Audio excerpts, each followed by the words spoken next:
Para saudara dan saudari yang Tuhan cintai, selamat pagi dan selamat bertemu lagi dalam Renungan Harian edisi hari Jumat tanggal 21 Agustus 2020. Hari ini gereja merayakan peringatan wajib Santo Pius ke-10. Mengawali hari yang baru ini, kita hendak mendengar dan merenungkan sabda Tuhan. Marilah sebelum kita mendengar dan merenungkan sabda Tuhan, kita berdoa. Dalam nama Bapa dan Putra dan Roh Kudus. Amin. Allah Bapa, sumber kebenaran dan cinta kasih, Engkau telah memenuhi hati Santo Pius ke-10 dengan kebijaksanaan surgawi dan keteguhan para rasul. Ia telah menjaga iman yang benar, mempersatukan dan memperbaharui segalanya dalam Kristus. Semoga kami menuruti ajaran dan teladannya dan memperoleh ganjaran abadi. Bersabdalah ya Tuhan, kami siap untuk mendengarkan. Semoga teladan hidup Santo Pius ke-10 juga selalu menjiwai seluruh kehidupan kami sebagai murid-murid-Mu yang hidup di zaman sekarang. Terpujilah Engkau Bapa, Putra, dan Roh Kudus, kini dan sepanjang segala masa. Amin. Para saudara dan saudari yang Tuhan cintai, sabda Tuhan yang hendak kita dengar dan kita renungkan bersama untuk mengawali hari yang baru ini. Dan pada peringatan Santo Pius ke-10 diambil dari Injil Matius pasal 22 ayat 34 sampai 40. Tuhan sertamu. Inilah Injil Tuhan kita Yesus Kristus menurut Santo Matius. Ketika orang-orang Farisi mendengar bahwa Yesus telah membungkam orang-orang Saduki, berkumpullah mereka. Seorang dari antaranya, seorang ahli Taurat, bertanya kepada Yesus, hendak mencobai Dia. Guru, hukum manakah yang terbesar dalam hukum Taurat? Yesus menjawab, kasihilah Tuhan Allahmu dengan segenap hatimu, dengan segenap jiwamu, dan dengan segenap akal budimu. Itulah hukum yang utama dan yang pertama. Dan hukum yang kedua yang sama dengan itu ialah, kasihilah sesama manusia seperti dirimu sendiri. Pada kedua hukum inilah tergantung seluruh hukum Taurat dan kitab para nabi. Demikianlah Injil Tuhan.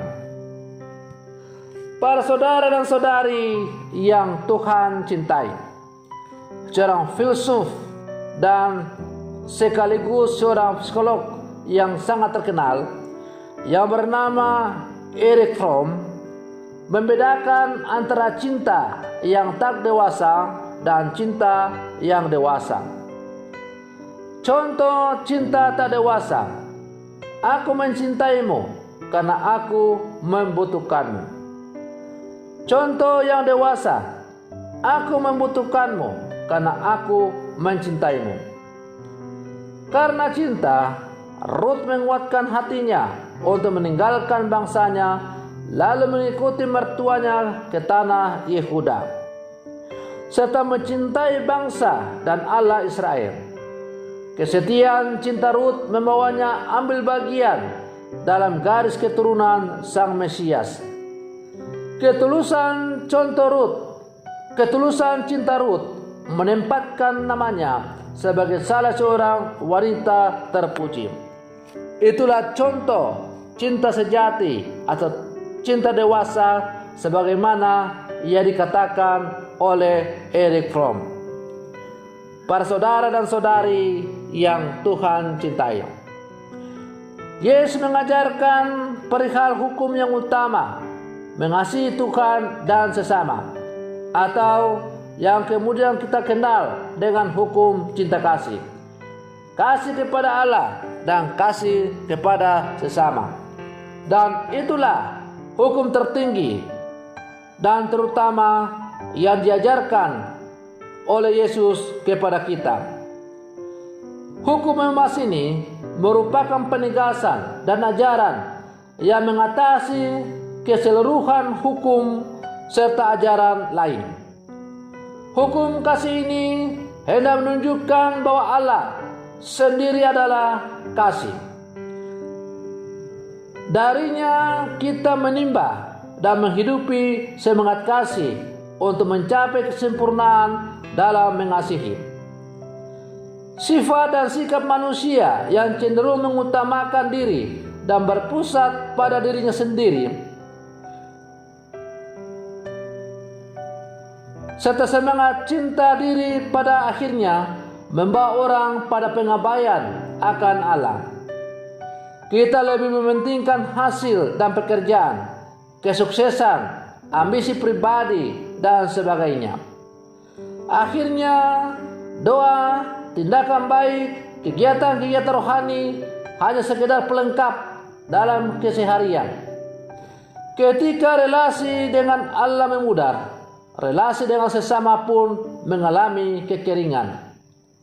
Sikap egois, mencari keuntungan dan keselamatan diri sendiri, kebencian dan balas dendam menunjukkan pudarnya kasih dan matinya cinta. Para saudara dan saudari yang Tuhan cintai, adalah omong kosong kalau kita mengatakan bahwa saya mencintai Allah, tapi saya membenci sesama saya, membenci tetangga, membenci orang tua, membenci anak, dan sebagainya. Adalah juga omong kosong apabila kita mengatakan bahwa kita mencintai sesama, tapi kita kurang mencintai Allah. Cinta kepada Allah harus terwujud dengan cinta kepada sesama. Demikian juga sebaliknya, hendaklah cinta kepada sesama juga disertai dengan mencintai Allah.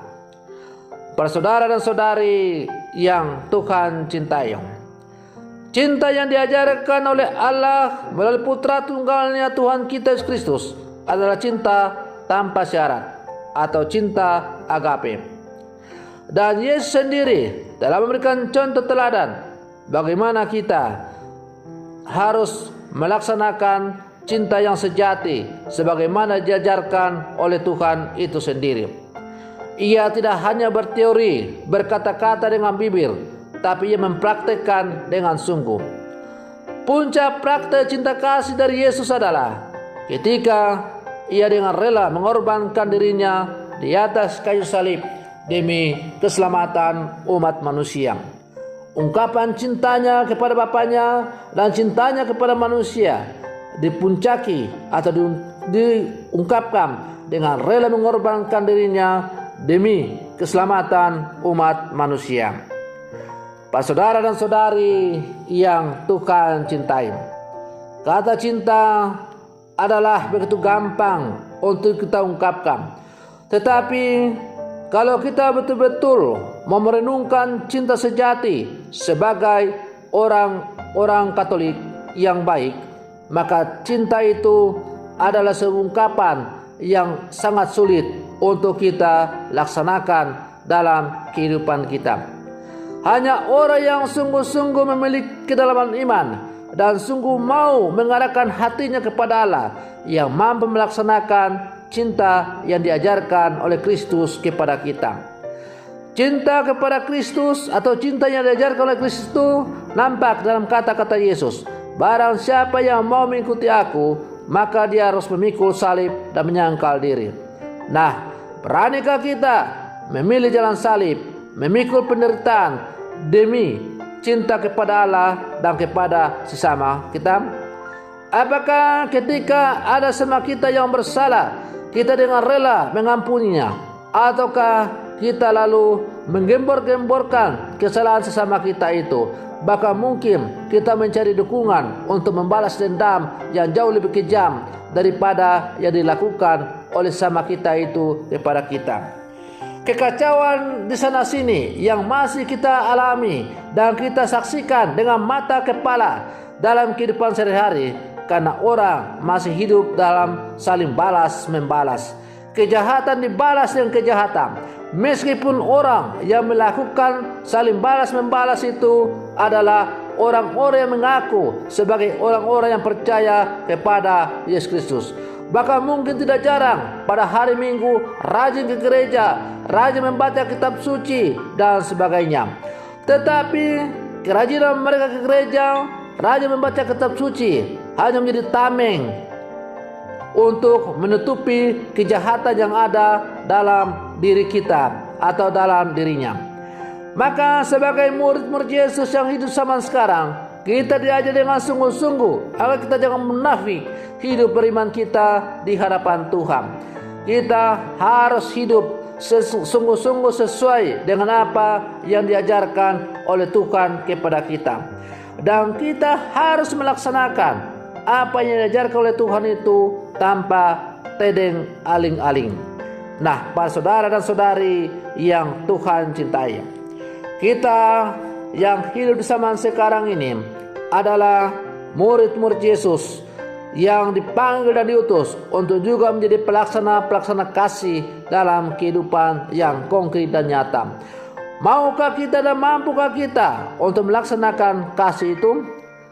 Saya yakin dan percaya apabila kita sungguh mengarahkan hati kepada Tuhan dan selalu memohon pertolongan Tuhan, pasti kita akan mampu untuk melaksanakan apa yang diajarkan oleh Tuhan kepada kita. Semoga permenungan saya ini semakin menghantar kita untuk menjadi manusia pencinta sejati yang hidup di zaman sekarang, sebagaimana telah ditunjukkan oleh Paus Pius ke-10 sebagai seorang pemimpin gereja yang tangguh dan sejati. Semoga demikian. Selamat pagi. Tuhan Yesus memberkati.